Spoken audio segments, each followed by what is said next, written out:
I want to begin by saying that it's a very special privilege to be here this afternoon and to be a part of this very important dialogue and conversation.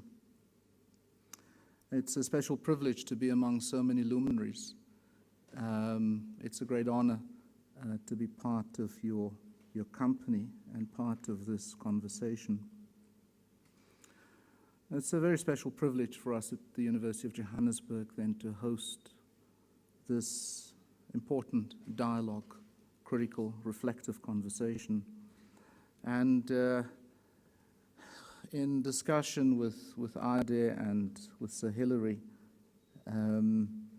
we are reflecting on whether we're going to host the next version hereof in the Caribbean next year or the year thereafter. So Ade, I know that the two of us have said in 2 years' time, but next year is the 70th anniversary of the University of the West Indies, and there is some pressure for us to what is the word?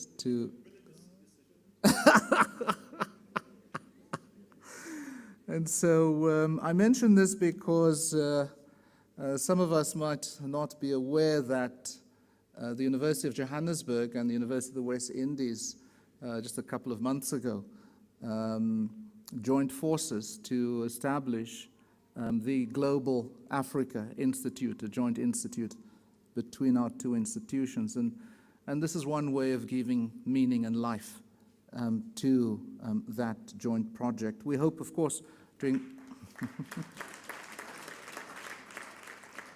we do hope, of course, during the course of the next few months to complete the tripartite arrangement by entering into a similar agreement with one of our peer institutions on the continent, but outside of South Africa, to complete that global Pan-African Institute. I also need to make the observation that, and Ade might have done so, I was so sorry to have missed yesterday and this morning. He might have also drawn attention to something which is noted in the documentation for the conference, in that what we are hoping to do is to lay the foundations for a successor school to the Ibadan, the Dhaka, and the Dar es Salaam school. And so those of us who have intimate knowledge of these three schools will recognize that we sit with a hiatus, that we have a significant gap. And so we hope in these conversations also then to give life to the new Johannesburg School on global African thought.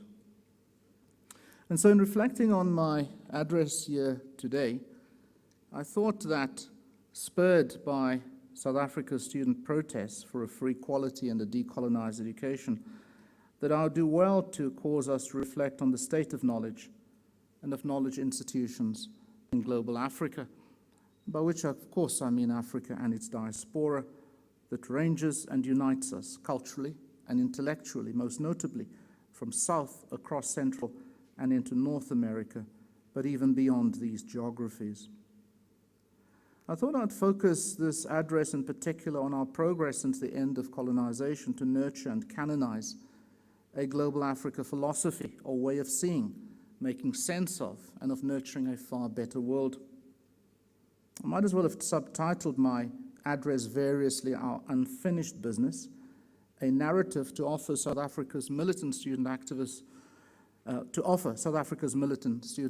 in order for them to make sense of and to connect their contemporary militant student struggles for a free, quality, and decolonized education to those of Mandela, Biko, Hani, Mashinini, Goniwe, Zenzile, and Mukaba.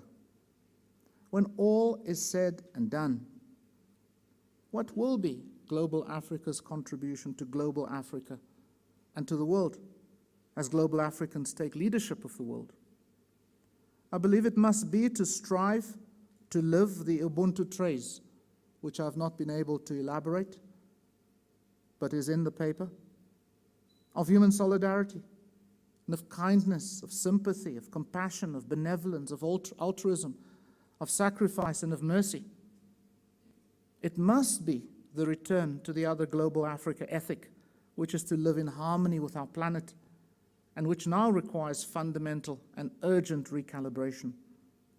I believe our contribution will also be when contextualized undergraduate studies, voluntary community service, and service learning challenge and enable our students to make poverty and inequality history, and enable them to lead the world in their enterprises, in their organizations and public institutions to a far better place, inclusive, caring, and sustainable. And so I conclude where I began with Said and Mazrui by offering us Said's seminal reminder of intellectuals' historic duty. It reminds us that the role of the intellectual cannot be played without a sense of being someone whose place it is publicly to raise embarrassing questions, to confront orthodoxy and dogma rather than to reproduce them, to be someone who cannot easily be co-opted by governments or corporations. It's not saying anything about Guptas here. and whose raison d'etre is to represent all those people and issues that are routinely forgotten or swept under the carpet. For when we do all of this, it is then, I believe, that we shall return to source and to relinking with Nkrumah, with Garvey, with Cabral, with Fanon, with Walcott, with Rodney, with Biko. And when we can finish, or at least initiate, the finishing of the unfinished business of decolonization and of reimagining and creating a new future for global Africa and for the world. I thank you. In any consideration of the life and career of Leopold Sedar Senghor and of his role in the evolution of contemporary thought in Africa, the starting point has to be the concept of negritude, with which his name has become firmly associated. This was a concept that not only generated a literary and ideological movement aimed at the promotion of a renovated image of the black race, but was also for a while the subject of a vigorous controversy which has not altogether subsided. I mean, Wole Soyinka is part of that controversy. We need to recall at this time the context which provoked the reaction registered by negritude, the objective reality of the black experience, slavery and colonial domination, with the stresses it introduced in the lives of black communities all over the world, but also and especially the discourse by which this domination was justified and rationalized, a discourse aimed at the global devaluation of the black race in its historic and existential constitution. It is this problematic of black existence that Senghor's negritude addresses. It is in this context that his role in the formulation and dissemination of the concept of negritude has to be examined and evaluated. We must first recall the origins and development of these movements, for negritude actually has a history. It didn't begin with Senghor, not even with Césaire. Its point of departure can be placed in Haiti, which evolved from a slave colony, Saint-Domingue, and after a war of independence emerged as the independent Republic of Haiti in 1804. A substantial body of literature, I'm drawing attention specifically to this, a substantial body of literature clustered around the notion of noirisme, that is noir from French noir, being black, black discourse, developed among its educated class in a movement that culminated in what has been called the Haitian Renaissance in the early years of the 20th century. Perhaps the outstanding achievement that emerged from this early phase of Haitian intellectual and cultural life was Antonin Firmin's Equality of the Human Races, L'égalité des races humaines, published in Paris in the year 1885, which was an answer to a massive 4-volume book denigrating the black people by a certain Arthur Gobineau, which was L'inégalité des races humaines, where in fact he more or less characterized the black race as animals. Firman's book is of special interest because it was the first work to advance the thesis of the African origin of ancient Egyptian civilization, a thesis taken over and developed later by Cheikh Anta Diop in his work Nation Nègre et Culture. In a sense, the Haitian Renaissance was a forerunner of the blossoming of literature and art centered on Harlem in the interwar years, and we evoke the names Du Bois, Langston Hughes, and I must also mention the name, particularly because it's not often mentioned, the name of Alan Locke. I want to make a quick comparison with Thabo Mbeki. I've read the account on Thabo Mbeki from Professor Adebajo's book, and his notion of an African Renaissance, which assumes a new and urgent connotation, modernization, and a whole updating of the whole idea of, a whole rebirth, if you like, culture in a new institution and new attitudes, modernization as collective project, tied to technology and a certain moral conception of the state, So from Mbeki, African Renaissance is essentially pragmatic, it's not so much romantic as in fact technical in a way, requiring knowledge and skill. So those comparisons need to be, they become for me, for us, relevant today. So my conclusion, very quickly, what I've tried to do is to try and offer something like, a reassessment of Senghor, Negritude has been called an insurgent idea. This is a book by Rabaka. In both the poetry and the ideological writings, Senghor's work represents an extended rebuttal of colonial ideology, but also is an original, approach, Ultimately, then, Negritude, Negritude is a worldview, and so on. I mean, so much to say, and I just have one last sentence. It is now 16 years since Senghor joined the ancestors, as we say in African, shall we say, dialect, that he became one of their company, one of the ancestors. As we're encouraged to think in our traditional systems of thought, we must imagine him watching over us with benevolence. Thank you very much. And I think that term, Pantheon, it's actually quite important. It's very African. It has a very African connotation because, yes, I mean, we've always had pantheons of gods, goddesses, and our own spiritualities. We've been talking, this conference has been telling us so much about the various forms of alienation we've experienced in Africa and the diaspora, various forms of alienation. And even Shoinka, I wouldn't go into the autobiographical aspects of his life, because even Shoinka, because we all know him as a public intellectual. From the inset, we've seen that he's many things. To many people, he's an activist, playwright, novelist, engaging novelist, and also, a man of many parts, so many parts. I mean, musician, filmmaker, all kinds of things.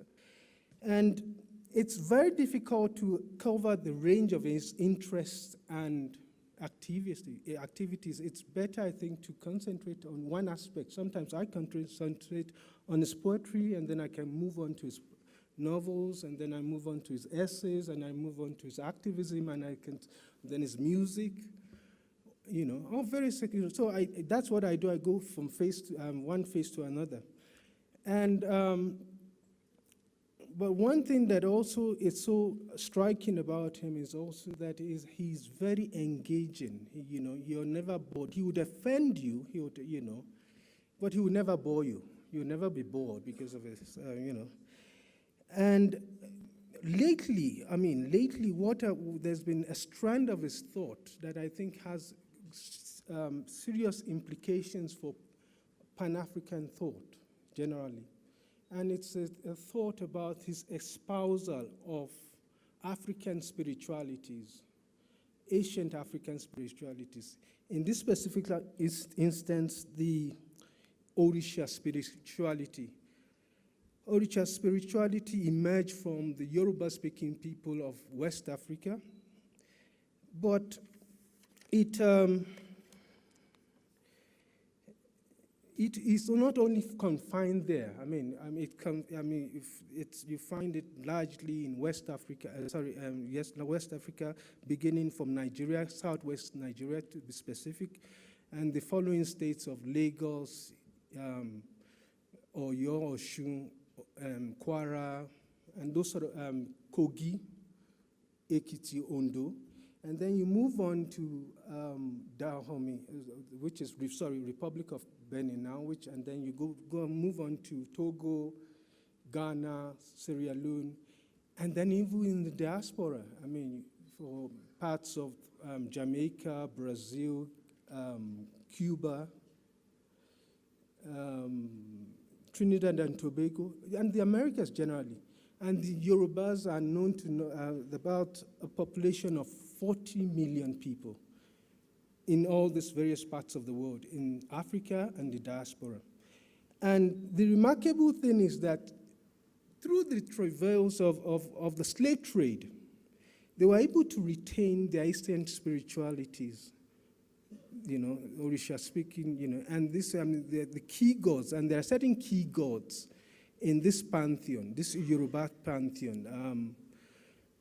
Key amongst them is Eshu,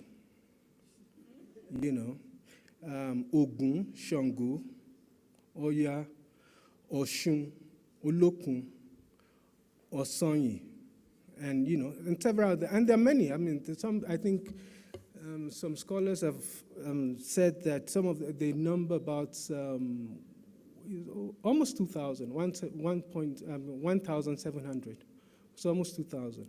And some of them are prominent at certain stages, and some of them die off. It depends on what meaning they have for the various communities in which they are worshipped. We can learn a lot from our ancient African spiritualities. It's a way of decolonization. If we're talking about Pan-Africanism, if we're talking about creating new identities, it's a way of leading us into something that we've lost, that it's very rich and it's got powerful intuitive resources that will do well to avail ourselves of.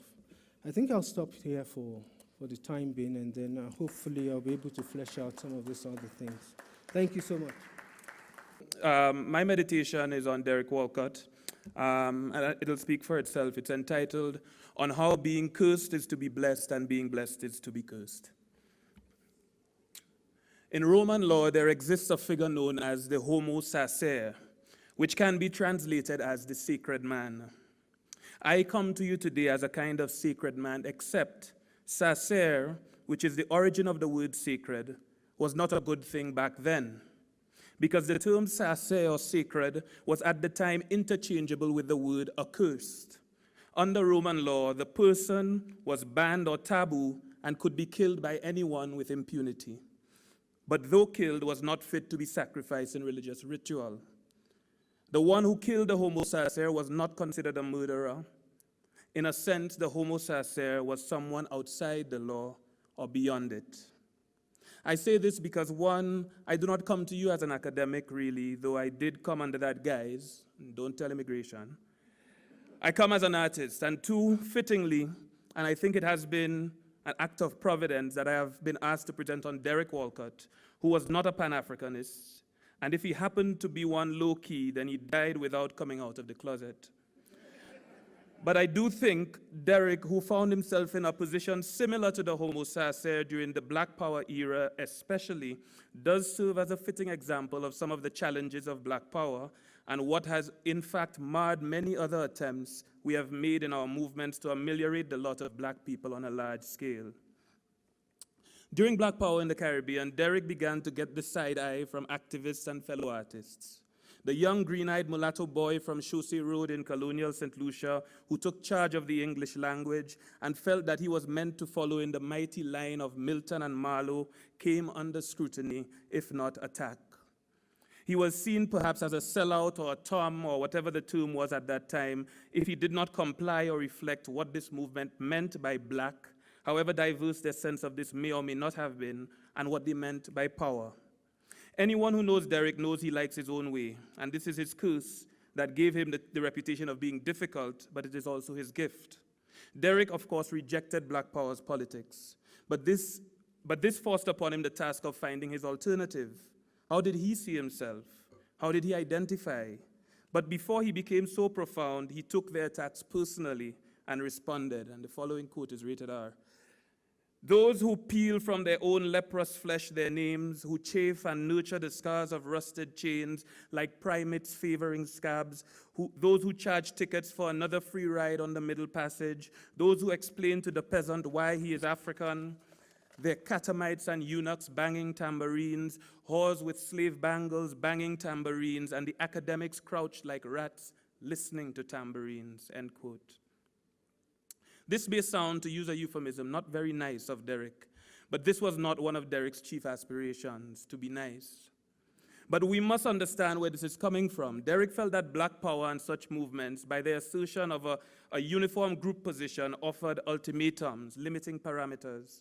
In this same chapter where I quoted from, he makes an interesting comparison between the methods of the movement and the methods of early colonizers, and I quote, "They measure the skulls with calipers and pronounce their measure of Toms, of traitors, of traditionals, and Afro-Saxons. They measure them carefully as others measured the teeth of men and horses. They measure and divide." Derek, of course, could be divided no further as he was mulatto, divided to the vein by his own description.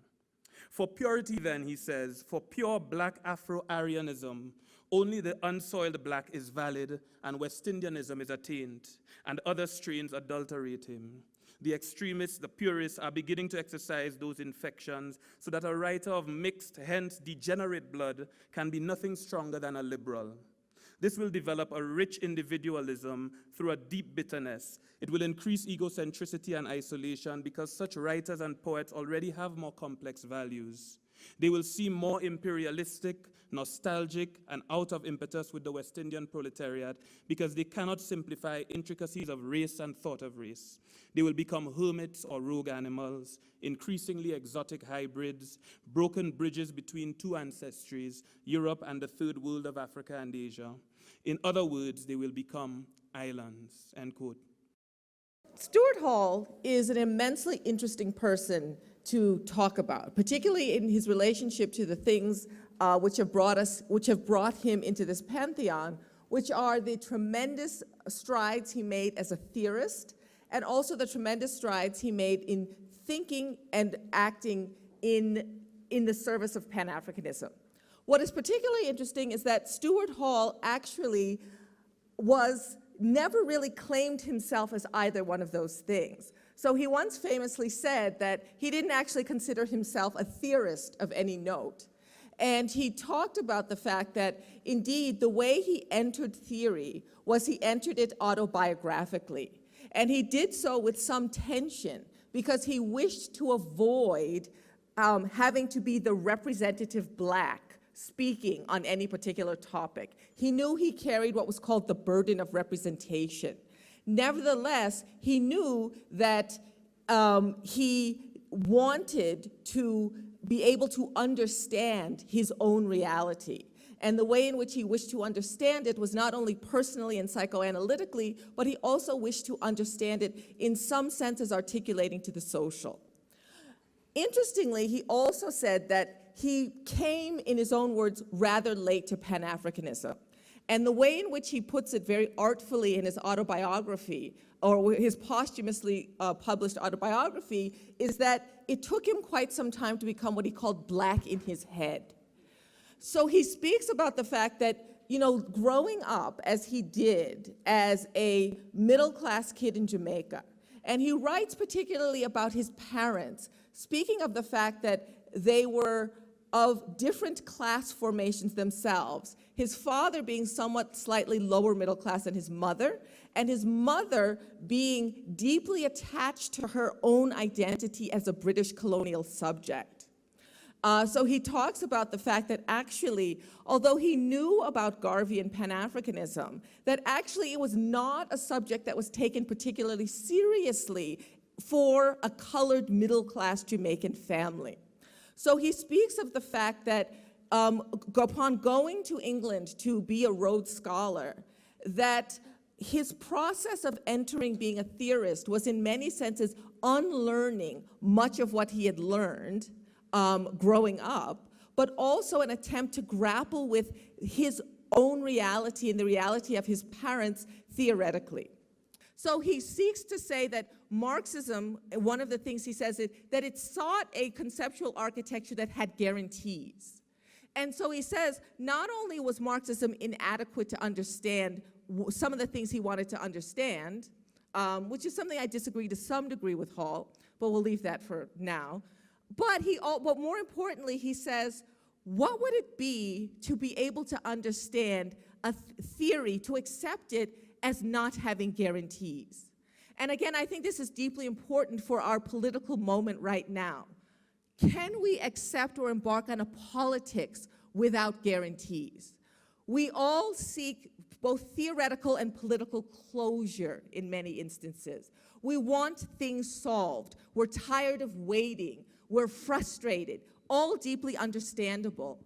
But what Hall says and encourages us to think is, can we let go of the notion, not that we don't want to seek resolution and answers, but that ultimately there are no guarantees, and that life and history is a constant, it's a constant negotiation, a constant struggle, and a constant notion that you may never get there. Or you may get there for a while and realize there is deeply inadequate, even though we thought it was going to be adequate at the time. So I think that his whole notion of a theory without guarantees and a politics without guarantees is also, even though he didn't necessarily write the essay with the explicit purpose of engaging Pan-Africanism, deeply informs this moment we are in, where we are seeking to make both a new politics, a politics adequate for addressing questions of gender, sexuality, class in new ways, and also seeking to decolonize our knowledge systems, to provide a social science adequate to understanding. That's 20 minutes. All right, adequate to understanding the reality that we live and wish to create. Thank you. Thank you very much. We all know now what happened when Ruth first opened that letter, that love letter from the apartheid government, one fine day in August 1982. We know how her body was blown up into a myriad of fragments. We know that she was tragically martyred. She was a South African revolutionary, but we know very little about her Pan-Africanism. Well, she was Pan-Africanist in the sense that she fought against colonialism, against racism and apartheid, and she counted herself as an African and called herself a devotee of power on the continent. Her remains lie buried in Maputo, Mozambique, some 500 kilometers from Johannesburg, the city of her birth. 2,000 people came to bury her, her coffin wrapped in the colors of the ANC flag. Her grave lies close to those of 17 soldiers massacred in Matola the previous year, the year before she died, that is.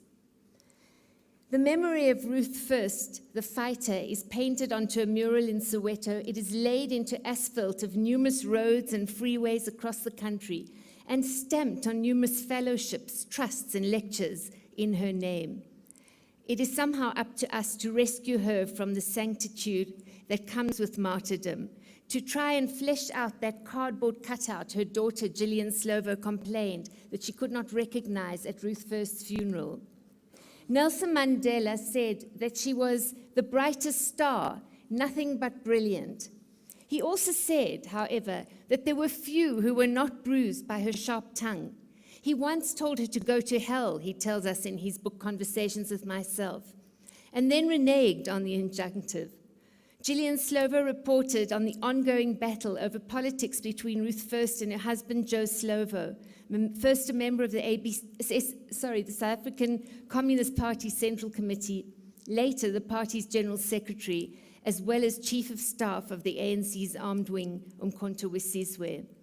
Ruth First saw it as her revolutionary duty to question everything, to criticize everything, and after her death, Joe Slovo said that had she not been married to him, she would have been expelled from the Communist Party, no doubt. Her killers, Craig Williamson and Jerry Raven, told the Truth and Reconciliation Commission that Ruth First was a legitimate target and that her murder was a fulfillment of their political objectives in what they called a just war. These, together with a full confession, were conditions required for amnesty by the South African Truth Commission. Despite a legal challenge to the amnesty judgment, the two men walk free today under the South African sky. Samir Amin, anyhow, I'll depend on the forgiveness of His Excellency, the Vice Chancellor, in some minutes maybe. I knew Samir Amin since, let me first get the paper.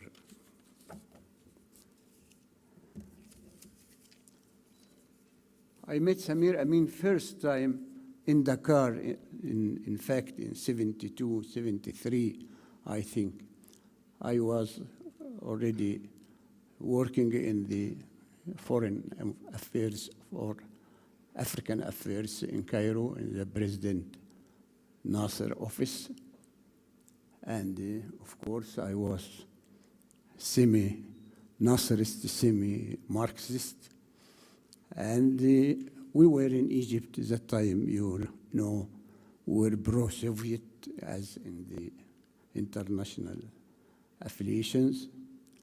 And Samir Amin was all his time anti or criticizing strongly the Nasser plan and the policies.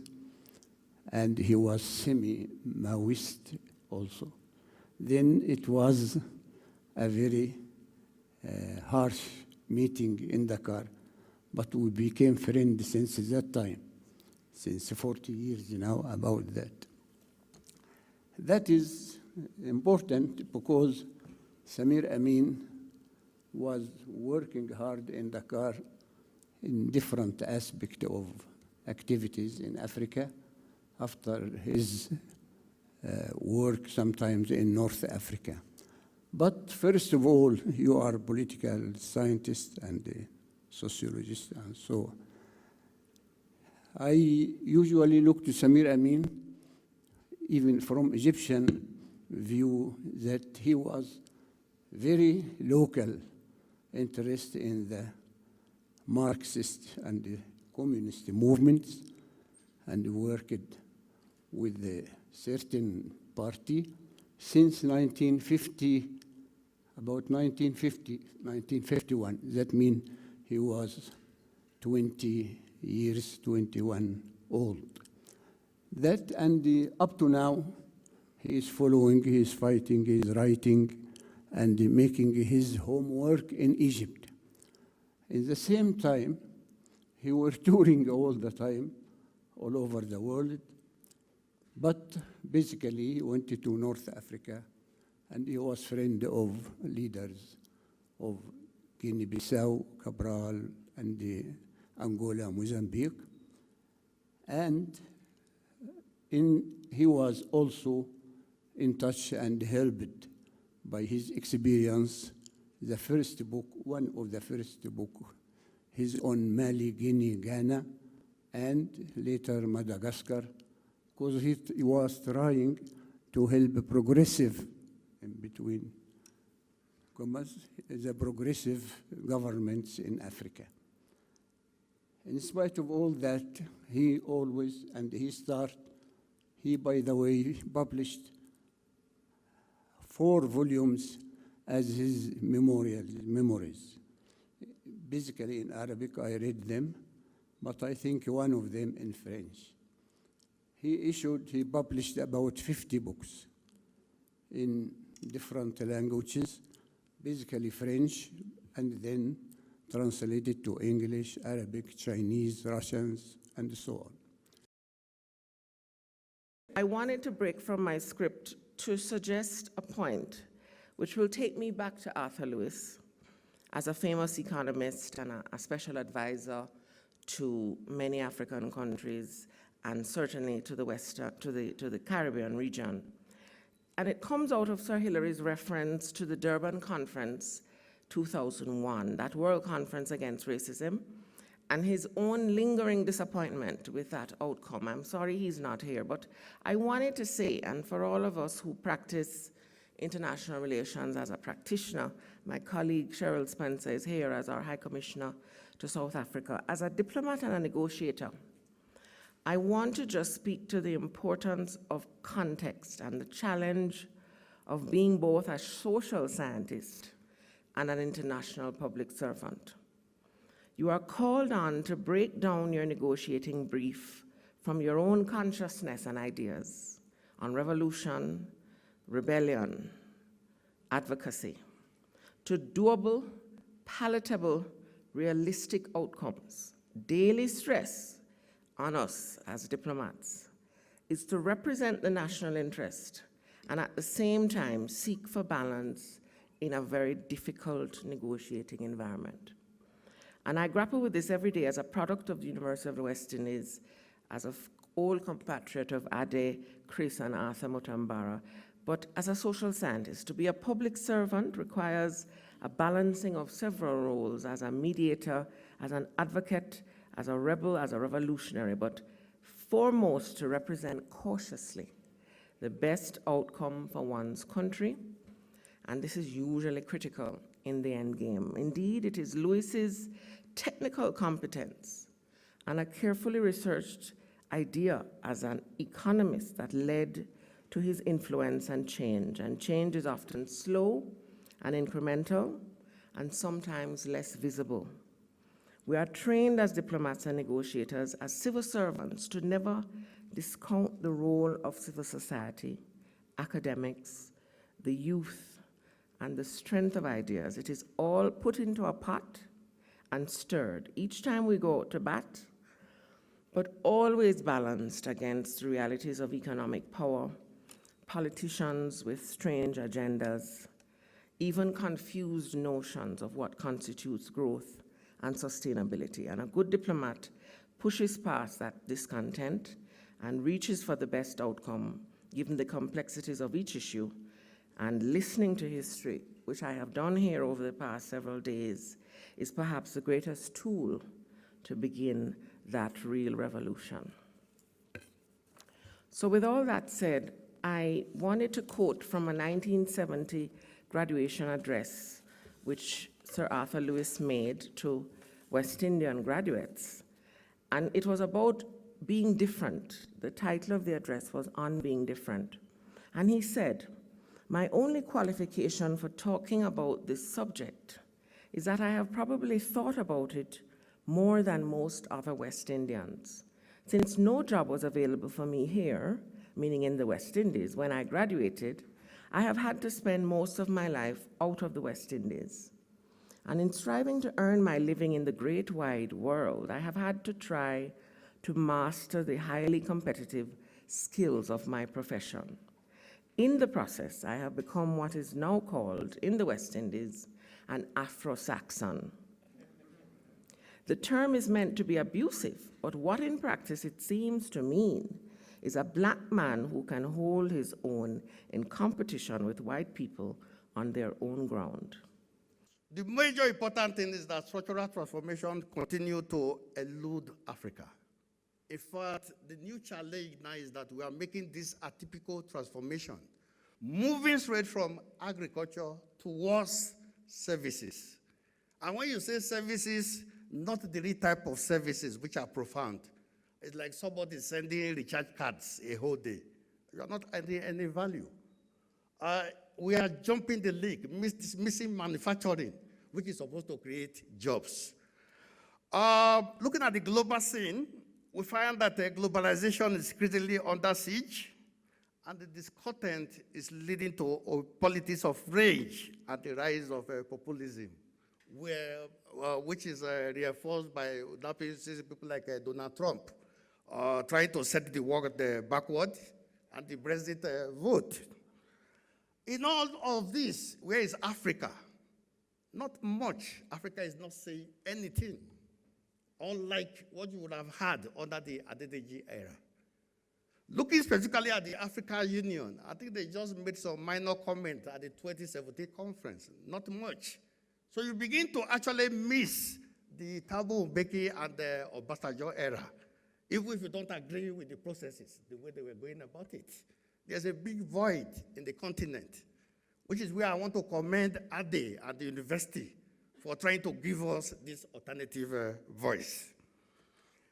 Especially given the fact that if you look at some of the global things that are happening, migration to Europe, several Africans are dying on a daily basis, and we are not talking about it. Climate change, for the first time, the El Nino, caused a lot of havoc, both in the Southern Africa and East Africa last year, nothing much. And finally, terrorism, violence, and fragility, which is becoming a major feature of the world. So we need this Pan-African voice. We'll try as much as possible to support this endeavor. Coming now to Adebayo Adedeji, we are giving some of the background. I don't want to repeat what is already there. The fact that he was born in 1930 in Ijebu-Ode, and he had a very holistic education, both at Leicester, Harvard, and London University. But what is very glaring is that this guy did many of this wonderful work when he was around 40 years. He was the first professor of public administration in Nigeria at the age of 36. I think I became a professor after 50 years. Maybe I was busy looking for other things. So I'm talking on Tandem Kandawiri, and I should highlight that this is part of the project that we started with some colleagues to look at what we call influential development thinkers in Africa. And among them, sorry, I'm struggling with cold. Among them is Samir Amin, who was spoken of yesterday, Amina Mama, Patricia McFadden, Fantu Cheru, and a few others, including Walter Rodney. And I think it's important to reflect on them and their ideas and how they've shaped development thinking in the continent. And it's difficult to write or say something about Thandi Amkandawiri because unlike other development thinkers who perhaps you could say have been radical about one thing or the other, besides, of course, the critique of the state adjustment programs or the neoliberal economic thinking, his work has largely been within the mainstream of economic thought. Of course, he's disagreed with some of these perspectives around this, but we can't really highlight. Maybe others have got a different view, but or he might disagree with this. But I don't think there is one big idea like Samir Amin will have on delinking or alternative social project, or Adedeji as he will have on development management system and different issues that they've spoken about. But I think the key issue around Thandi Amkandawiri's work is the interdisciplinary approach to reflecting or analyzing development in Africa. And amongst the areas that he's been working on, social policy, developmental states, African nationalism, where he's done quite substantial work, Pan-Africanism, regional integration, economic development, and other macroeconomic and political economy issues, always looking at development from different perspectives and always approaching these themes from a developmentalist perspective. Starting as a journalist, in 1960, making a shift to economics. This 77-year-old Malawian economist has, as I said, done a lot of work on development thinking, or the development of the African continent, that issue broadly. And of course, he's done other areas, he's written on other areas that many economists don't really look at social policy, as we saw from the clip, where he's done a lot of work, as the clip was also showing, and I'm going to cover some of this very briefly here. Social compacts or social pacts, where he's done quite substantial work, and also for the context of South Africa, those that are familiar with his work. Nation building, he spends a lot of time on this in his writings. Of course, all of this, the way he approaches it from within the Pan-Africanist perspective, or what you could call African nationalism, what he called an original mandate of African nationalism. Now, Tandem Kandawiri is very interesting as an economist, that maybe like Samira Min, I think they don't think of themselves as economists. You have a few of these people, Fanti Sharon, a lot of them who are doing important work in economics, studied economics, who are perhaps doing more work, what you could think broadly in social sciences or political studies. Interestingly, Tandem Kandawiri, about 4 years ago, self-proclaimed that he was actually a Pan-Africanist of a Nkrumahist mood. He says he's a Pan-Africanist of a Nkrumahist mood, and I've always wondered what this implies. And I thought I'll use this today for my talk, for the paper that I've done, which is more on African nationalism and Pan-Africanism than the other areas that I've looked at before around his work. To write about Dr. Ngozi Okonjo-Iweala.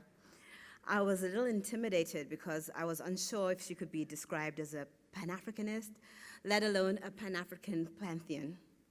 She is an accomplished economist who became Nigeria's finance minister twice and had a short stint as its foreign minister. She was also the managing director of the World Bank. However, as I began to think further, I realized that within Pan-Africanism, there is no set economic ideology that guides the movement. Back in 1976, Professor Tete Kofi asked, how can Pan-African societies achieve independence and self-determination, create viable economies given their entrenched, dependent, and organic association with monopoly capital? His question is as important and as relevant today as it was 41 years ago. And this is why Okonjo-Iweala is important, because even though she was derided for her background within the much maligned World Bank, her message throughout her career has been consistent. Africa can care for itself only if its leaders have the will to reform their systems and deal with corruption and patronage. My discussion is going to be organized into 3 parts. First part, her early life, her career, and then I'll end with the lessons learned. Arguably, Okonjo-Iweala's tumultuous early life forced her to become adaptable and show a considerable amount of grit. She was born in 1954 on the cusp of 2 momentous occasions in Nigeria's history: its independence in 1960 and the Biafra Civil War 7 short years later.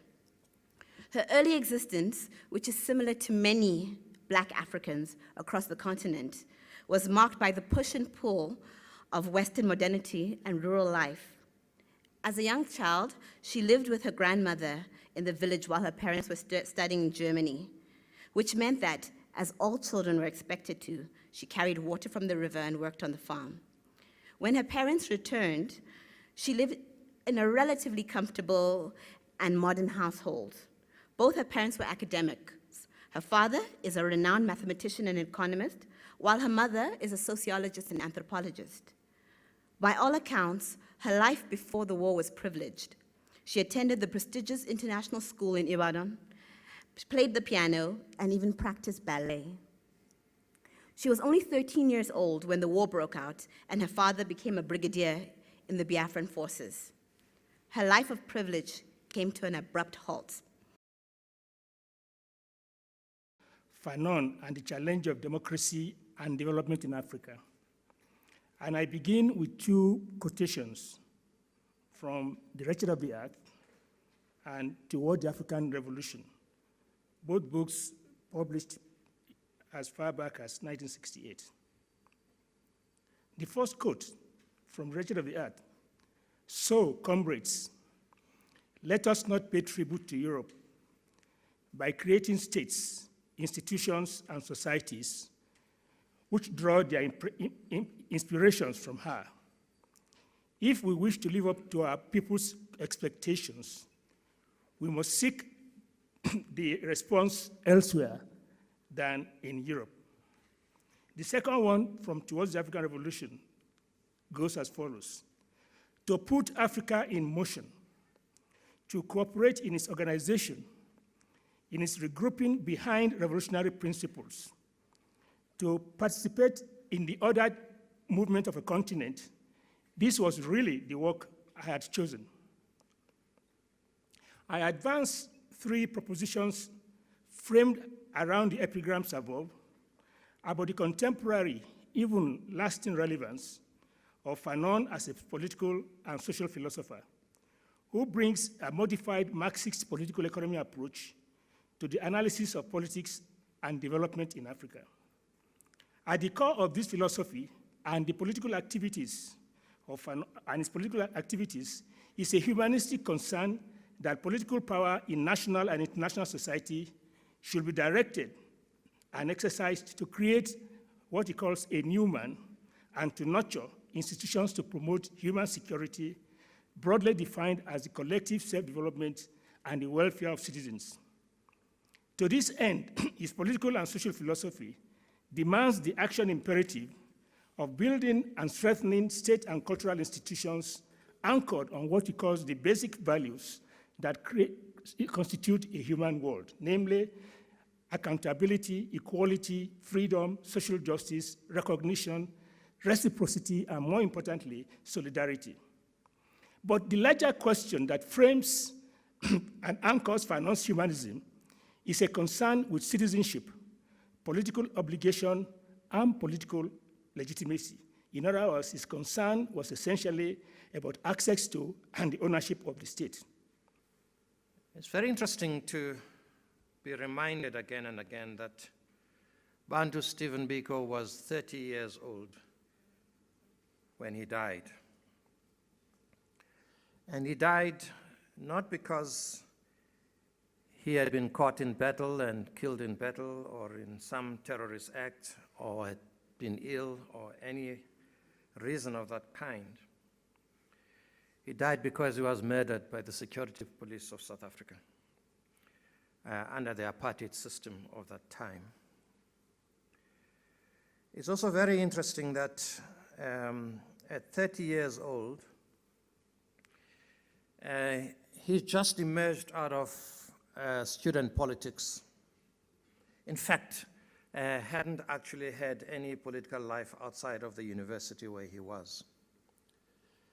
It's also very important to know that in this environment where we are in today, that actually Steve was a dropout from university. He didn't finish his medical studies. He didn't write great academic papers. Neither did he produce a book in his time. And what he did have was amazing youthful idealism, fervor, articulate, sharp-minded. And he belonged also to a generation post-Rivonia trial. In South Africa at that time, it was a time when liberation organizations had been banned since 1961, when the liberation organizations had established guerrilla war since 1961. In 1964, Nelson Mandela and others had gone to Robben Island following the Rivonia trial, and security laws had become entrenched a security state in effect established. And many other leaders had either been imprisoned or in exile. And in South Africa itself, the country in black communities was gripped in fear, and there was the palpable absence of organized resistance politics.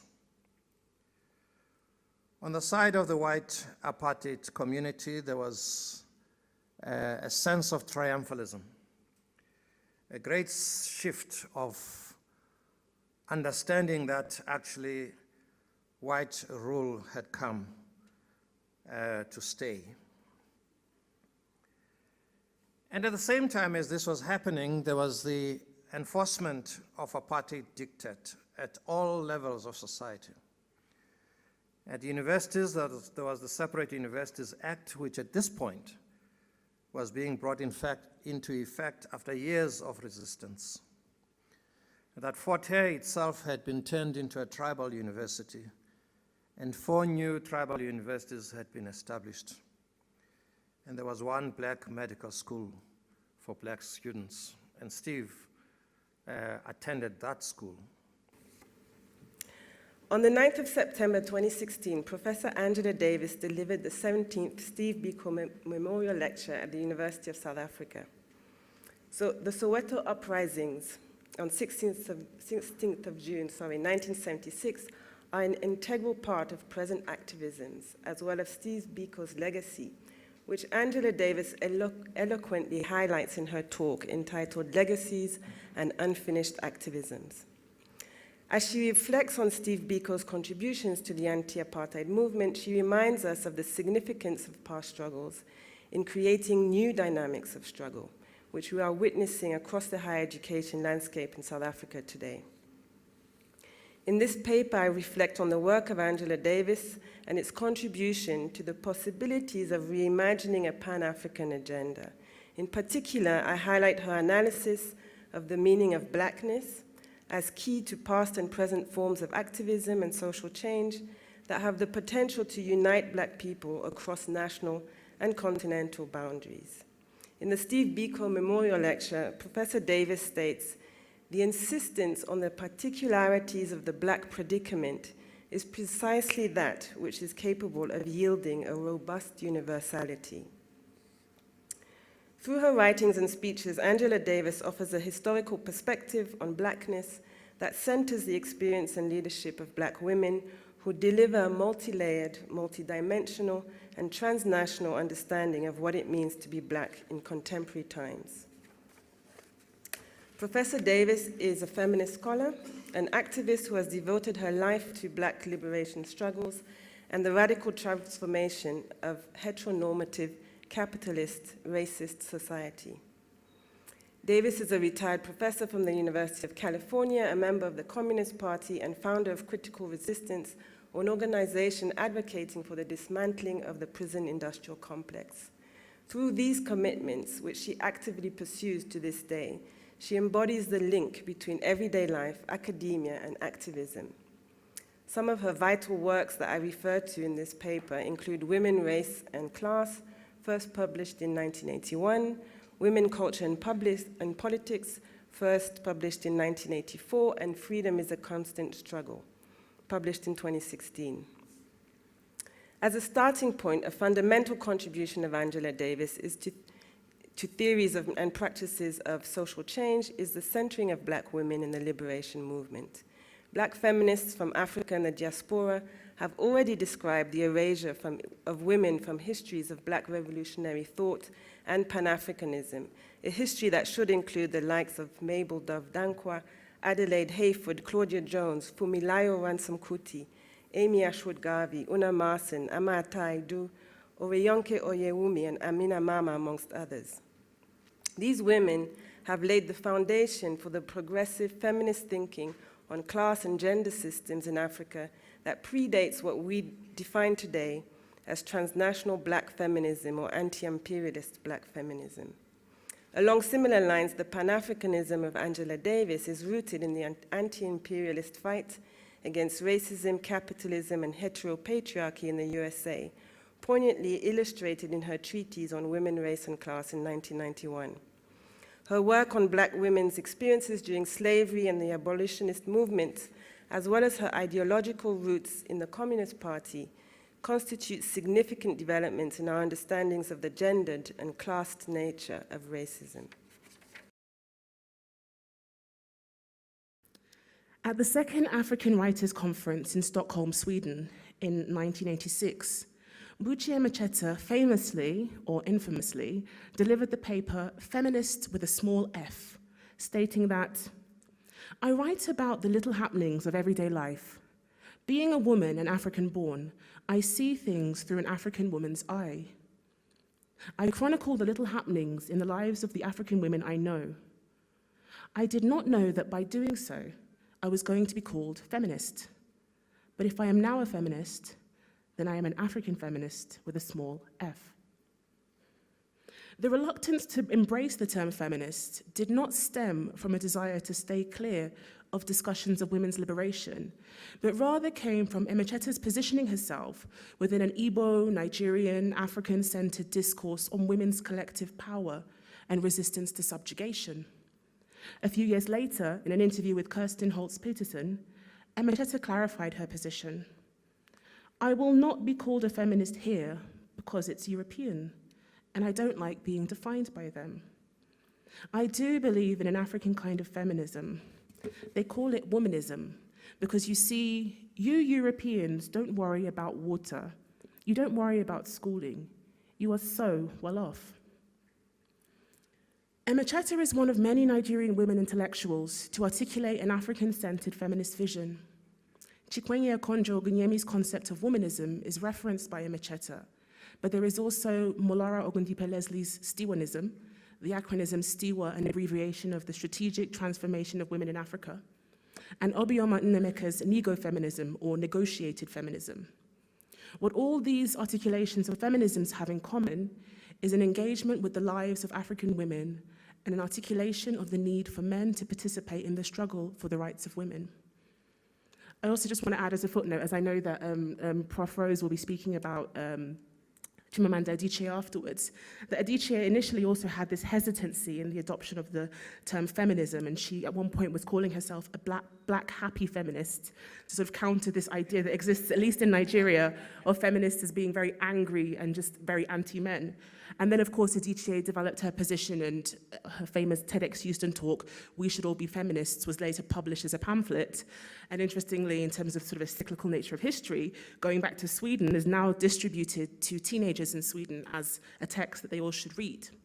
Utilizing Crystal Temple's model of literary Pan-Africanism, Americana does in fact emerge as a Pan-Africanist text through multi-layered representations of theme, characterization, and plot. Moreover, a salient precept of Pan-Africanism is reconnection to Africa, and at the end of the novel, the protagonist and her boyfriend, who had been in London, they both return to Nigeria. Adichie boldly deconstructs the tensions between African immigrants and African Americans and contextualizes America's ugly and deeply troubled legacy of slavery in ways, and the ways in which it divides both groups. The novel conveys the caveat that for African immigrants in the West, racialized identities is inescapable. In her novel and in her life, Adichie's accounts of navigating the rocky path to comprehension of the historical context of racism presage the need for re-education and mutual understanding.